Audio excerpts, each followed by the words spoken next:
호주 서부에 있는 도시인 퍼스로부터 약 2700km 떨어진 곳에는 조금 특이한 섬이 존재합니다. 이 섬의 이름은 크리스마스 섬으로 경기도 수원시의 면적이랑 비슷한 작은 섬입니다. 이 섬은 1643년 윌리엄 마이너스란 사람에 의해 처음 발견되었는데, 발견된 날짜가 12월 25일 크리스마스라서 크리스마스 섬이라는 단순한 이름이 붙었습니다. 인구가 2000명 정도밖에 되지 않는 작은 섬이자 도시인 이곳은 매년 10월에서 11월경 우기가 시작되면 너무도 신기한 현상이 벌어지는데, 섬 전체가 무언가에 의해 붉게 물들어 버립니다. 섬을 시뻘겋게 만든 범인은 바로 5천만 마리의 홍게입니다. 크리스마스 섬에 살고 있는 홍게들은 인도네시아나 말레이시아 등에서 건너왔지만 이곳에 오랜 시간 정착하면서 크리스마스 섬만의 유일한 종으로 진화했습니다. 따지고 보면 이 섬에 사람들이 살기 이전부터 살고 있었던 땅의 원래 주인이라 볼 수도 있습니다. 우리나라 인구수만큼이나 엄청난 수천만 마리나 되는 홍게들이 이렇게 대규모로 섬을 뒤덮는 이유는 짝짓기와 산란 때문입니다.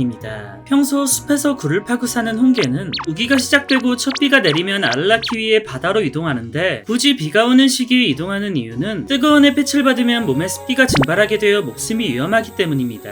홍게의 배딱지는 평소에 엄청나게 딱딱하지만 바닷물이 닿게 되면 부드러워지고 쉽게 열리기 때문에 알을 낳기 위해선 위험하지만 바닷가로 이동해야 합니다. 수컷개들이 해안가에 먼저 도착해서 굴을 파놓고 이후 암컷개들이 뒤따라와 굴 속에서 짝짓기를 합니다. 짝짓기 후 암컷 한 마리당 40만 개의 알을 품는다고 하는데, 암컷개들은 약 2주간 알을 품은 후 해수면이 높아진 시기에 물에 들어가 품었던 알을 바다에 뿌립니다. 알에서 부화한 홍게 새끼들은 바닷속에 머물며 몇 번의 탈피를 거친 후 땅 위로 올라오게 되는데, 이 과정에서 극소수의 새끼를 제외하고는 대부분 물고기나 고래에게 잡아먹힙니다. 살아서 땅 위로 올라온 홍게 새끼들은 누가 가르쳐주지 않아도 본능에 따라 그들의 원래 서식처인 숲으로 이동하게 됩니다. 산란을 위해 숲과 바다를 오가는 홍게들은 이 과정에서 차에 치이고 장애물에 막히는 등 수많은 고난을 겪게 되는데, 이런 홍게들을 위해 크리스마스 섬 주민들은 따뜻한 배려를 하기 시작했습니다. 도로 아래 개들의 이동을 위한 통로를 만들어 보호해 주었고, 홍게 전용 육교를 따로 만들어 바다로 가는 이들을 도와주었습니다. 이 육교는 인간의 사용이 금지되어 있다고 합니다. 홍게가 이동하는 시기가 되면 라디오에선 이동 정보를 공유하며 태풍 경보도 아닌 홍게 경보를 알려주기도 하는데, 이렇게 많은 사람들의 노력으로 이동 중 죽는 홍게 숫자가 엄청나게 줄어 개체수 유지에 큰 도움이 되었다고 합니다. 호주 정부는 이때가 되면 홍게들의 보호를 위해 수많은 도로를 폐쇄하기도 하는데, 생계를 위해 자동차를 사용해야 하는 지역 주민들이 있어 도로 전체를 폐쇄하는 것은 불가능한 일이었고, 도로를 폐쇄하지 않은 지역의 일부 홍게들은 여전히 죽게 되었습니다. 이러지도 저러지도 못한 이 안타까운 상황이 반복되던 중 한 남성이 나타나 해결책을 제시하는데, 남성의 정체는 크리스마스 섬에서 호텔을 운영하고 있는 크리스 브레이였습니다. 크리스는 홍게대 이동 시기가 되면 남들보다 훨씬 더 바쁜 생활을 하게 되는데, 전 세계에서 홍게대 이동을 보러 관광객들이 몰려오기 때문입니다. 호텔에 사용된 물건을 공급하기 위해선 자동차 사용이 필수였고, 그때마다 어쩔 수 없이 깔려 죽는 홍게들은 크리스의 마음을 무겁게 했습니다. 크리스는 한참을 고민하다 자신의 차량 바퀴 앞에 방패막을 설치하였고, 차가 지나갈 때마다 홍게를 옆으로 밀어내는 원리로 죽이지 않고 홍게들을 살려냈습니다. 물론 차는 거의 걸어가는 속도만큼 느리게 이동해야 하는 단점이 있지만 홍게들의 안전을 위해 기꺼이 답답함을 감수하였습니다. 크리스의 배려는 크리스마스 섬 전역으로 퍼져나가기 시작했고, 수많은 차량들이 방패막을 설치하여 홍게들을 보호하고 있다고 합니다. 크리스마스 섬 주민들은 홍게가 우리의 삶을 방해하는 것이 아닌 우리가 홍게가 살고 있던 땅을 빼앗은 것이나 다름없다. 그러니 함께 살아가기 위해 우리가 더 노력해야 한다. 라는 따뜻한 말을 남겼습니다. 일부 사람들은 이 홍게가 맛이 없기 때문에 잡아먹히지 않고 살아있는 것이라고 주장했는데, 이게 꽤 그럴듯한 얘기인 게 실제로 별로 맛이 없다고 합니다.